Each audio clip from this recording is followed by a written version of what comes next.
Every guy wishes for a baddie wife and a family. Just like our big boy right here. You see, he's been lonely his whole life. But one Christmas Eve, after donating to a Santa comes and makes his wish come true. Now, he finds himself awakened in another world.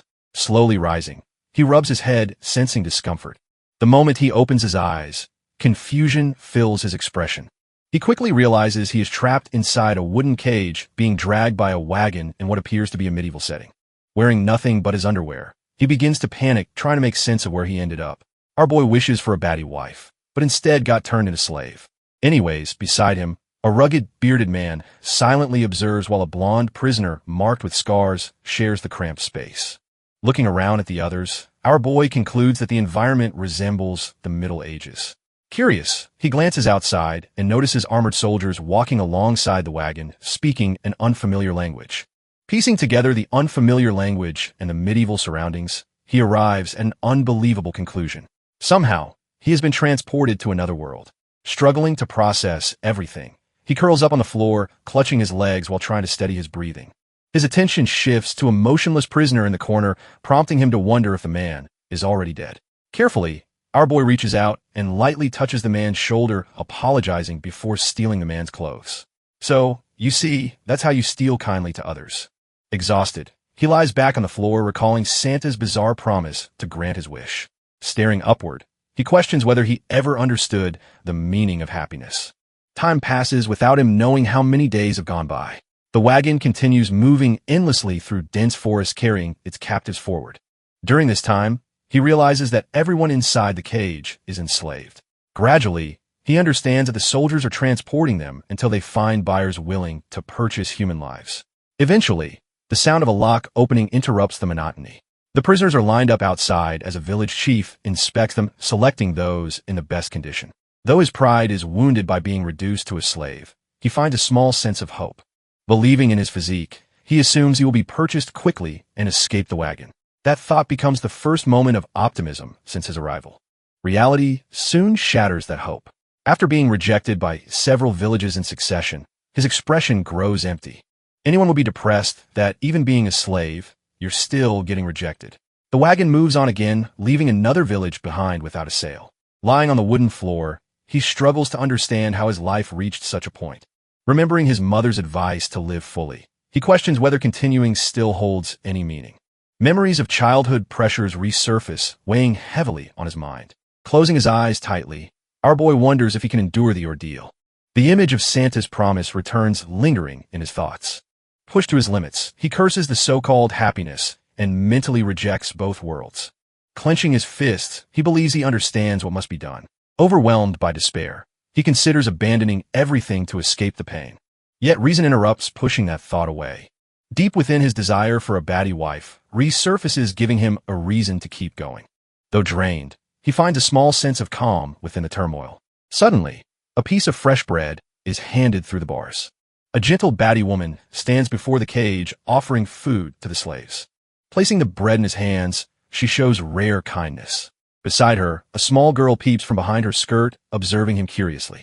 Surprised by the sight, he stares at the pair, illuminated by sunlight. The scene shifts to a quiet cabin deep within the forest. Inside, the woman and the little girl sit at a table in silence. The child eats, slowly holding her bowl carefully. Concerned, the woman slides her own portion toward the girl, urging her to eat more. Hesitating, the child refuses and softly says that someone else must also be hungry. The woman explains that she wants the girl to be well fed, but the child continues to refuse, showing empathy. Moved, the woman accepts her decision and agrees to share the meal equally. The calmness suddenly broken by loud knocks at the door. The village chief arrives, delivering an order that the woman must take a slave as her husband. Shocked, she is told to prepare and return to the mountains with him the next day. After he leaves, tension fills the room as she holds the girl tightly. Fear overtakes her as she recalls the threat of abuse and the uncertainty of the future. Despite everything, she realizes that escape is impossible. Watching the child sleep, she resolves not to abandon her. The memory of the girl's past suffering reinforces her determination to protect her. Remembering the child's cries of despair, she feels her heart tighten. The image of the girl, left alone, searching for comfort, remains vivid in her mind. Lost in thought, the woman reflects on her own painful past. She recalls being sold by her father and abused by the man she was forced to marry. That moment marked the beginning of her suffering. Yet it was the girl who approached her with kindness when she was at her lowest. After the man disappeared into the mountains, the two were left alone in the isolated cabin bound by shared hardship. The man's fate was tragic as he was believed to have lost his life to wolves during one of his routine hunts. Okay, finally something good happens. Anyways, the news of his passing brought relief to some, yet also carried deep desperation for future survival. Without a guaranteed provider, worry shaped the young woman's expression in a heavy and silent manner.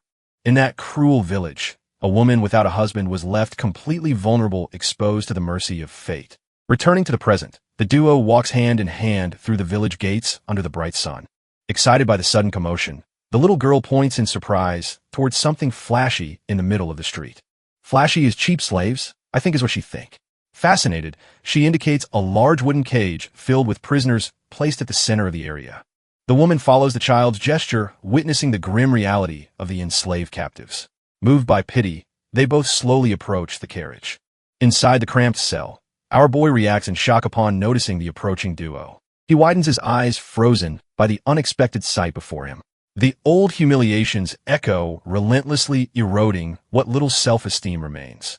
The ghost of constant rejection forces him to shrink under the weight of his insignificance. However, the painful illusion is cut off by the gentle and focused gaze of the young woman in front of him. Her expression reflects warmth, bringing a comfort he has never felt before. Without prejudice or disgust, she offers warm bread through the thick iron bars. The simple act radiates peace within the brutal environment. Before he can respond, locals arrive, interrupting the moment and drawing attention away from the cage. The leader orders the woman to return home while taking charge of the situation. She obeys and slowly walks away with the child, who glances back at our boy one last time. Holding the bread tightly, the boy watches them leave in silence before devouring it hungrily inside the cage. Moments later, soldiers arrive and drag him out without ceremony. He is thrown onto the grass, still overwhelmed by hunger and humiliation. The guards gather as the village chief announces the procedure in the local language. A soldier grabs their hand and cuts it deeply with a dagger. Blood begins to drip onto a strange leather document placed before him. The parchment glows with an intense blue light, startling him deeply. Exhausted and confused, he questions the nature of this magical world. One of the soldiers stated that our boy here have mana which lead to the old man choosing him.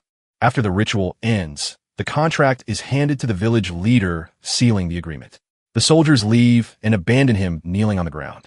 A sack of supplies is dropped as temporary compensation, while an elder explains the situation regarding his status and future obligations in the village. Later, the calmness broken by loud knocks on the cabin door. The woman instantly panics and holds the child tightly. A neighbor appears at the window, demanding immediate entry. The door opens to reveal the man dragging the newly purchased slave inside. Overwhelmed, the woman nervously complies with the elder's instructions. Inside the cabin, our boy tries to adjust to the darkness while remaining on the floor. The woman stares at him in visible fear. He observes both of them and begins to realize the situation regarding his new role. As he remains slumped, she feels her heart race from his intimidating presence. Suddenly, a memory flashes. He recognizes her as the same girl who offered him bread at the cage earlier, leaving him momentarily stunned. I think our boy finally found his baddie. But a confused look overcomes our boy as he realizes she is unable to stop shaking uncontrollably. The reflection is interrupted when the villager grabs his arm, demanding action in incomprehensible words. The guide continues pushing the large man toward the two of them, increasing the residents' panic. Trying to keep his balance while walking, our boy ends up moving too close to his newly assigned partner. Complaining about their exaggerated stiffness, the native suddenly intercepts our boy's hand without warning. Without ceremony, the old man forces direct contact, joining their hands abruptly. Proud of his matchmaking, the resident walks away while praising the so-called beautiful union. Stuck in the awkward moment, the man processes the overwhelming tension in the air. The memory of Santa's promise returns to haunt his thoughts. Observing the young woman's face, he compares her fragile appearance to a defenseless small rabbit. The girl beside her mother shows similar innocence, like a mongoose. Confused by the irony of fate, he realizes the situation was intentionally arranged. The two women remain huddled together, fearing the presence of the giant before them. Frustrated, he recalls the humiliation from the slave wagon and considers the world travel pointless. With his head lowered, An angry aura begins forming around him. In resentment, our boy swears to confront Santa if he ever encounters him again. Showing irritation, he scares the family with his expressionless anger. At dawn, our boy follows two villagers through a dense forest. Unable to understand their conversation, he gradually becomes exhausted and loses rhythm. One villager turns and extends a hand in a supposed friendly gesture. Confused, he accepts it as a simple greeting. The grip, however, tightens painfully as pressure increases. Feeling discomfort, our boy assumes it is a rough local custom and resists. Tired of being underestimated, he refuses to submit to anyone in that world. In a sudden reaction, he crushes the man's fingers, causing him to scream in pain. The fearful man hands him a wooden bow. Observing the weapon, our boy interprets the situation as surrender rather than hostility through exaggerated gestures. All right, this is being weird. Anyways, the guide begins teaching basic hunting instructions. The improvised demonstration clearly indicates their target as a small animal in the forest. A sudden rustle in the bushes interrupts the lesson and draws attention forward. The villager signals urgently toward a nearby bush. A white rabbit quietly eats inside the vegetation, unaware of danger. The guide demands an immediate shot, unaware of his lack of experience. Nervous, our boy pulls the bowstring while doubting his ability. As his stance stabilizes, the weapon glows with a faint blue magical aura. Both men stand stunned by the destructive force. The rabbit escapes unharmed, leaving them speechless. Surprised by the destruction, our boy tries to understand the power hidden within the simple bow. He remains silent, processing the unexpected magical force. He then notices his wife approaching with the child through the forest. His heart reacts slightly upon seeing them again. The hunters pause while the women approach calmly. Soon they sit together and begin a simple meal on the ground. The woman and child eat while our boy silently observes. A bowl of hot stew is offered to him. He begins eating quietly while watching the mother feed the child. The gentle interaction brings him unexpected calmness. He reflects on the concept of family, something foreign throughout his entire life. Yet now he feels he has gained one unintentionally. He briefly considers revenge against Santa, but abandons the thought. Instead, he expresses silent gratitude for the strange gift of this life. Okay, I think we all gonna find a Santa beggar after this video.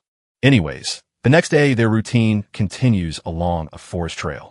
Carrying supplies, our boy looks back to check on them. The woman appears exhausted while holding the child's hand. Unable to communicate, he regrets not being able to help verbally. He decides he must adapt quickly to this world. Suddenly, he stops walking in silence on the dirt road.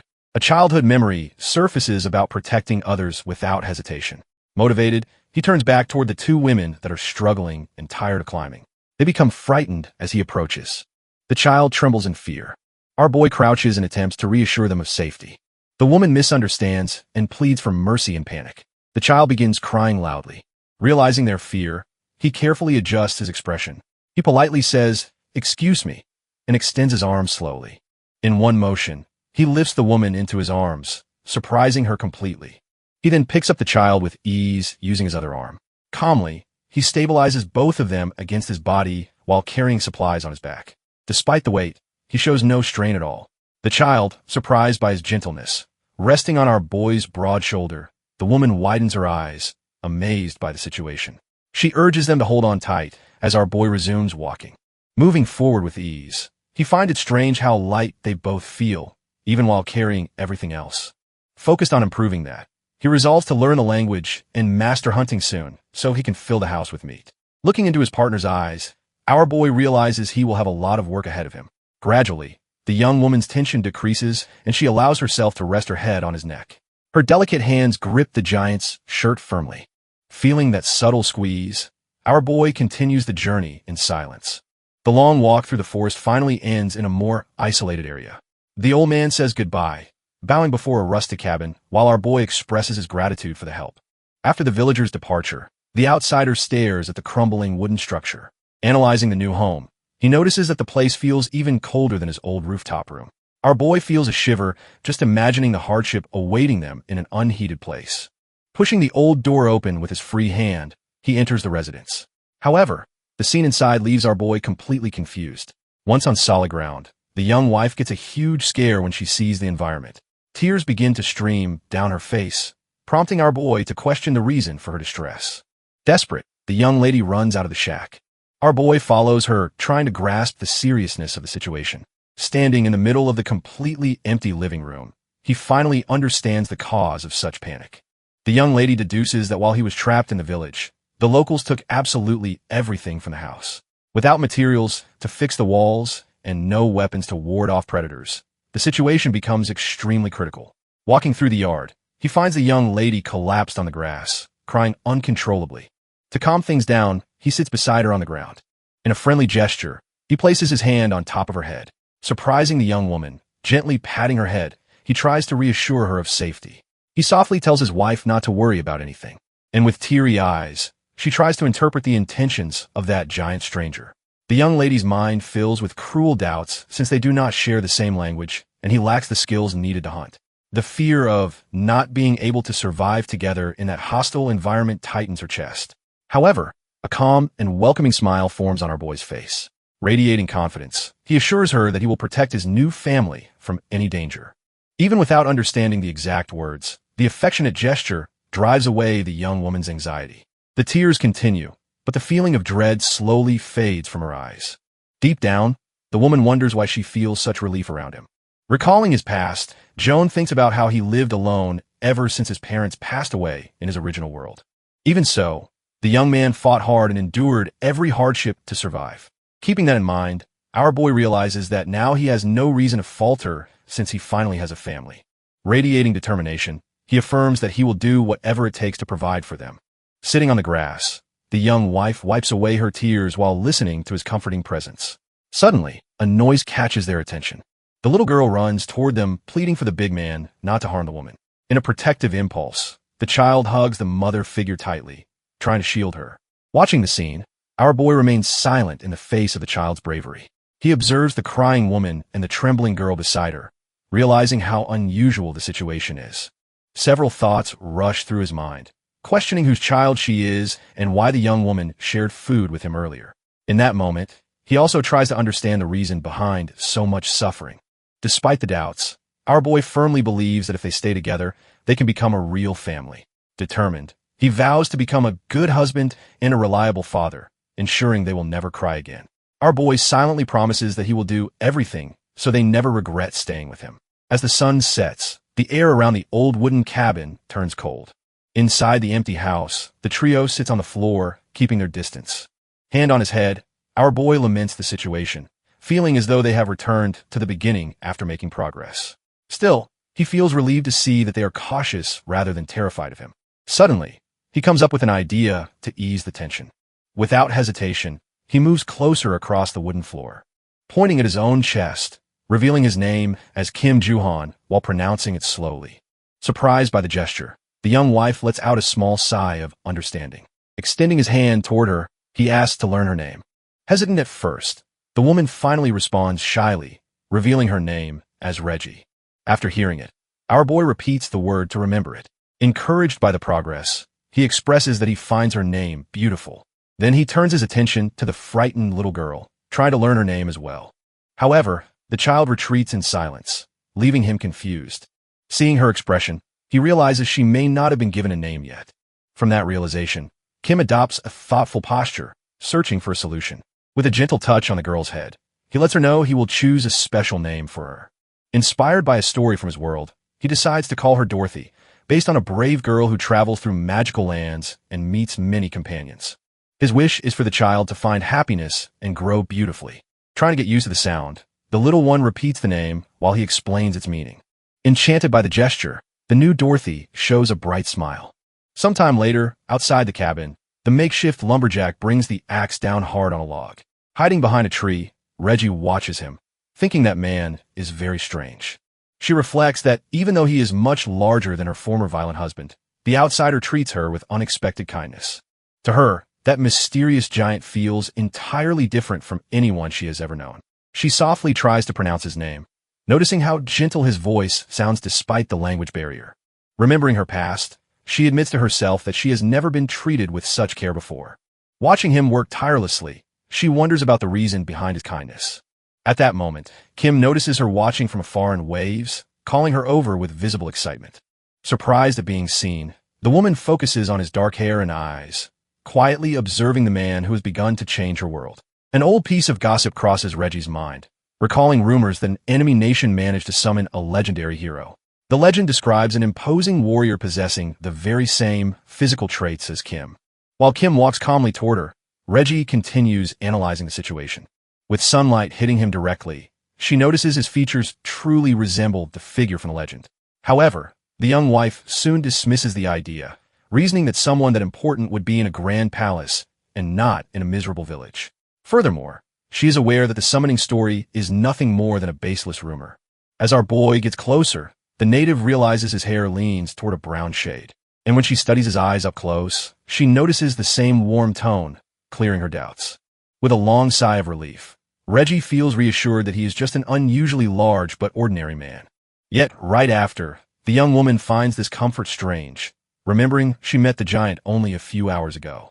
Without understanding anything, the young man scratches his cheek in confusion while his wife trembles slightly and turns her face away in embarrassment.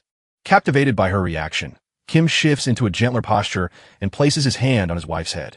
Reggie receives the touch, realizing she is not used to such kindness. The only reason a male hand had touched her before was to deliver blows. Even so, the hunter continues patting her hair in a careful and respectful manner. With her eyes closed, Reggie enjoys the sensation and secretly wishes it would not end soon.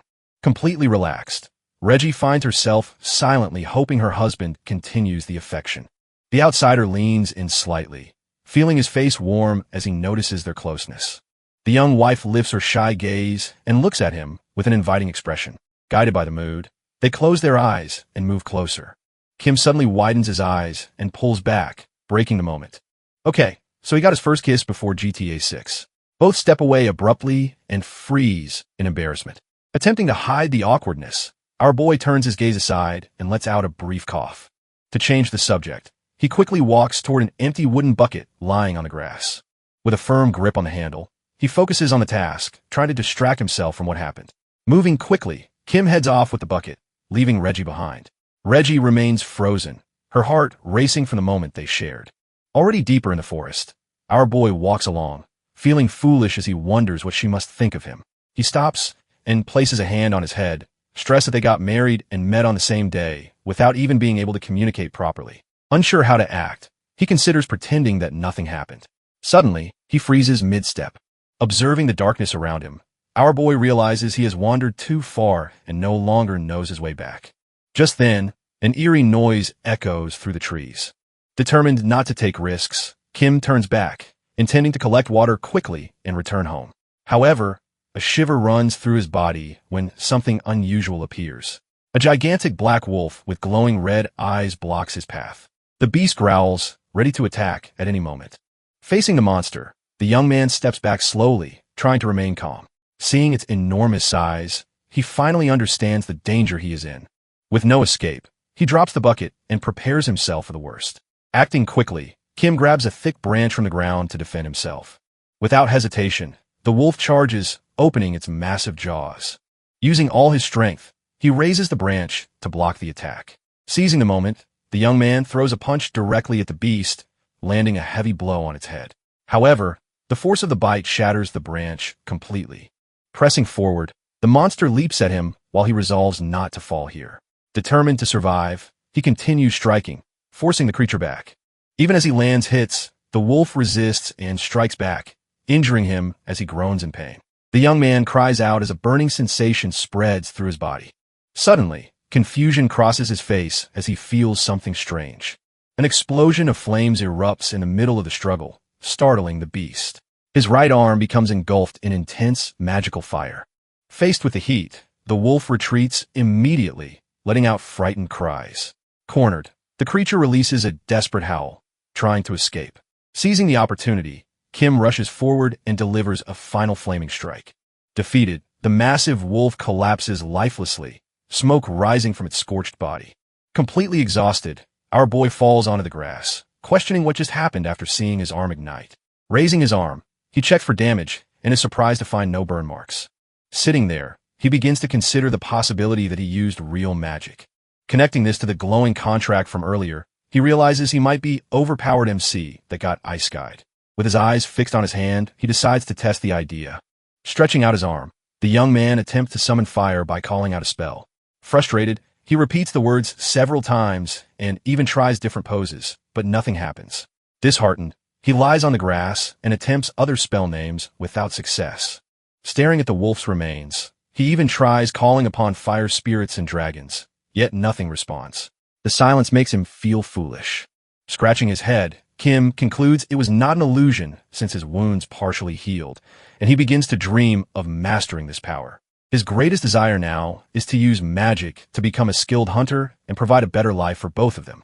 Relaxing on the ground, he considers how healing magic could help them survive in a village without doctors. Standing up calmly, he stretches and decides to study these abilities with patience.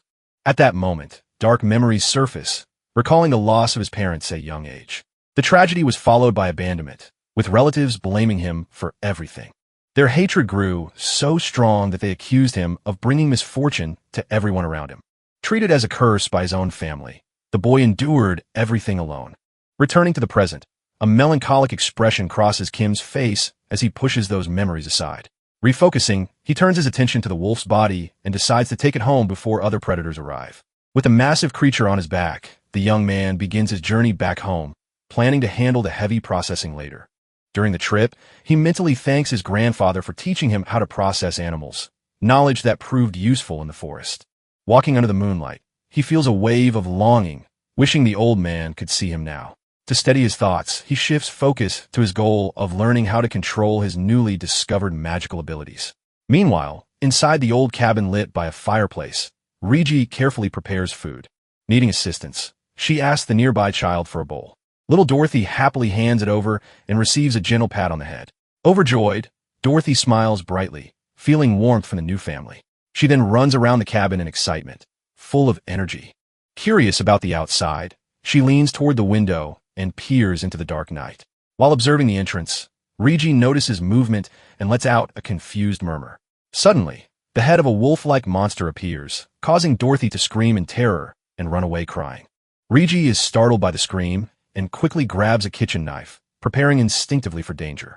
Holding the knife firmly, Regi runs toward the door, telling Dorothy to stay back. Upon reaching the entrance, she freezes at the sight outside. The young man appears carrying the huge beast remains, panting from effort. Hearing Regi's voice, he drops the load to the ground just as she rushes out in panic, believing he was attacked. Confused by the situation, he sits down near the entrance, observing their reactions. Regi stops abruptly when she realizes he is unharmed. Overwhelmed with relief, her strength gives out and the knife slips from her hand into the grass. She quickly checks him, while he reassures her that he is fine and only suffered a minor arm injury. Dorothy cautiously approaches and touches his leg in silence. Holding his wife's hands, he calms them both, insisting there is no need to worry. Relieved, Regi suddenly hugs him tightly. The young man tries to understand her reaction, realizing it is relief. Dorothy also clings to his leg while crying. Seeing this, he silently vows not to put them through fear like this again. Okay, I think I really need that sand now. The next morning, the cabin is calm under daylight. The young man is already outside, processing the monster's remains on a wooden table.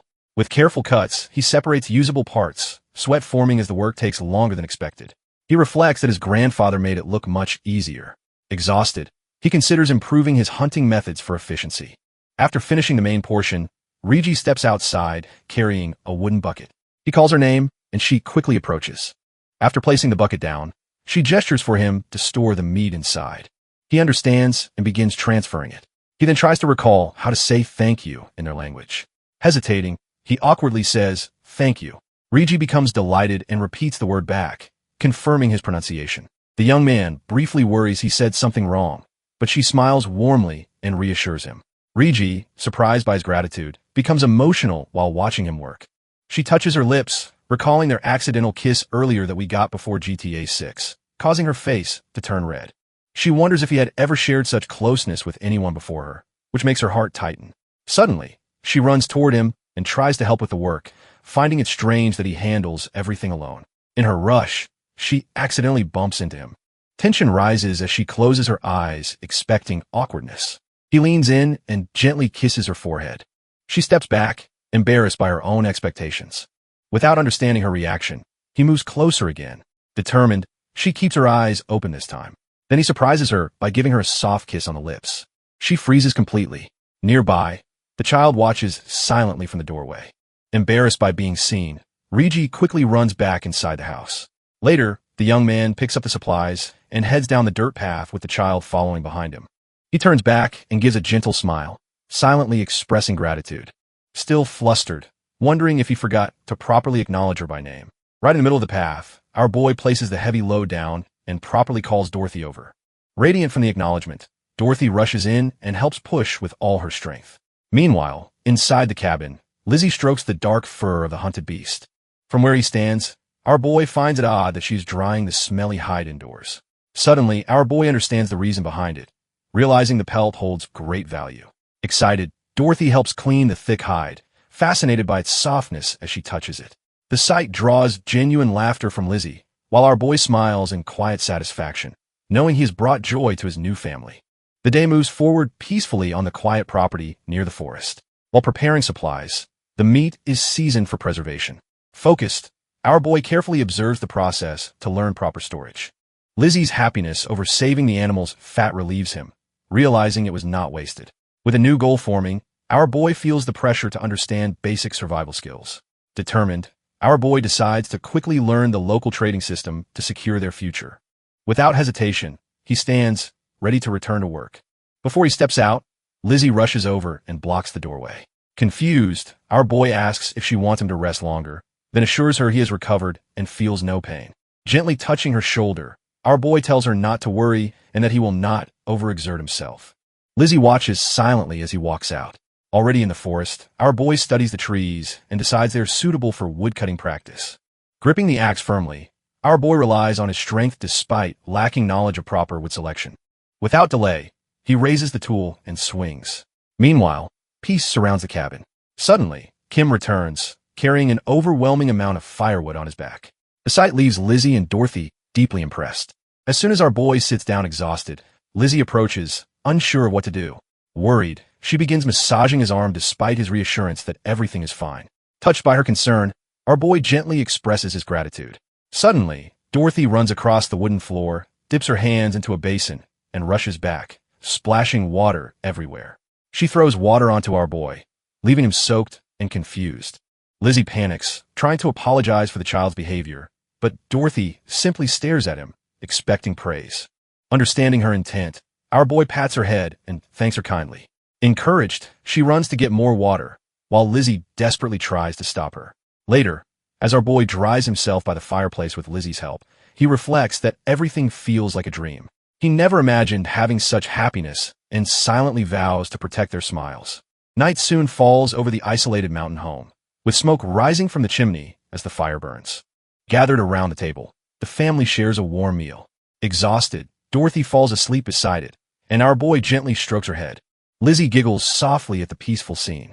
Carefully, our boy lifts the sleeping child and carries her to bed, while Lizzie begins cleaning up. He walks slowly and places Dorothy to the bed, ensuring she remains undisturbed. As they work, his hand brushes hers lightly, causing her to tense and grow shy. Noticing this, our boy becomes confused by her sudden silence. The atmosphere grows more intimate, and our boy gently pulls her into a warm embrace. Overwhelmed by shyness, Lizzie hides her face. Calmly, our boy holds her hand to reassure her that everything is fine. Their eyes meet with quiet affection, and our boy makes it clear she need not feel pressured. Leaning close, our boy tells her it is time to rest. Okay, I think we all know what happened next, right? Anyway, our boy thinks about Dorothy and Lizzie. He struggles to believe he finally has a family to protect. In a quiet thought, our boy hopes this happiness will never be taken away and that they may live peacefully together. Far from such warmth, grand mansions stand as a reminder that wealth can never replace the simple joy found in this life. In that cruel medieval world, all peasant children grow up crammed together, sharing a single room with their parents. In her lonely past, Lizzie used to be filled with doubts about what couples actually did during the pitch-black nights. The only example she had was the shadow of her cowardly father, who filled the house with terror through his violent shouting. In her traumatic childhood, she would hide under the covers, listening helplessly as her mother cried through the night until dawn. That sickening past turned Lizzie's life into a nightmare ruled by fear, and she constantly worried about repeating her mother's fate. Suddenly, Lizzie's beautiful eyes slowly open, chasing away the lingering nightmares. The crackling sound of the burning wood gently wakes her from a rest. Disoriented, she realizes she is lying on a bed instead of the hard floor where she fell asleep. Surprised by the care, Lizzie notices that our boy offered his arm as a pillow for her comfort. Embracing that warmth, Lizzie finally feels the peace she has long searched for. Watching him sleep, she realizes that nights between couples do not have to be frightening. She reflects on how her life has been changing ever since she met him. At that moment, our boy begins to wake slightly, catching Lizzie off guard. Still half asleep, our boy pulls Lizzie and Dorothy closer into a warm embrace. Her heart races from the sudden closeness, overwhelmed by emotions she cannot contain. Wanting the moment to last forever, she remains still in silence. Soon, the morning sun fills the cabin, fully waking our boy. Rising carefully, our boy leaves the bed without disturbing the still sleeping child, giving Dorothy a gentle pat before stepping away. Already awake, Lizzie enters carrying a wooden bucket. Quickly, our boy takes the handle from her to ease the weight, surprising her slightly. Without effort, our boy lifts the heavy container and pours the water into the cauldron over the fire. Turning toward her, our boy speaks in his native language, leaving Lizzie confused. Not understanding, she simply stares at him. Our boy asks if she slept well, then notices her face turning red. Lizzie nods, and our boy realizes his affectionate way of addressing her may have embarrassed her. Trying to adjust, our boy asks what he should call her, suggesting her name instead. Lizzie softly asks him to continue calling her honey, which brings a smile to our boy. Granting her wish, our boy gently repeats the term, making her hide her face in embarrassment. Flustered, she turns away, trying to conceal her emotions. Finding her reaction adorable, our boy feels tempted to tease her further. Lightly tapping her shoulder, our boy asks her to look at him. At that moment, Dorothy suddenly wakes with a small jump. Half asleep, she mumbles that she wants meat, then climbs down clumsily from the bed. Driven by hunger, the child rushes toward them but runs past without stopping. Her eyes shine as she spots a large piece of hanging meat. The couple bursts into laughter as she hugs the barrel, struggling to reach it. Watching her, our boy feels charmed by her innocence and excitement. Her hunger keeps her clinging to the wood, swinging her legs endlessly. Determined, our boy resolves to work hard on today's hunt to keep their supplies full. Walking confidently through the forest, our boy feels ready to face even another giant wolf. This time, our boy carries his axe, trusting it as a reliable weapon. His steps crush the damp grass as he moves deeper into the silent woods. Suddenly, our boy stops, sensing something unusual in the air. Turning quickly, our boy feels an overwhelming pressure fill the surroundings. Tightening his grip on the axe, our boy senses a suffocating presence despite the open space. Tense and alert, our boy prepares himself for whatever danger may appear. Heavy footsteps echo through the fog, revealing a figure approaching slowly. Instead of a beast, our boy realizes it is a human. The hooded stranger shows no hostility as he walks closer. As the figure's face becomes visible, our boy sees an older man with a thin beard. Suspicious of the strange pressure surrounding him, our boy wonders who this unsettling stranger could be.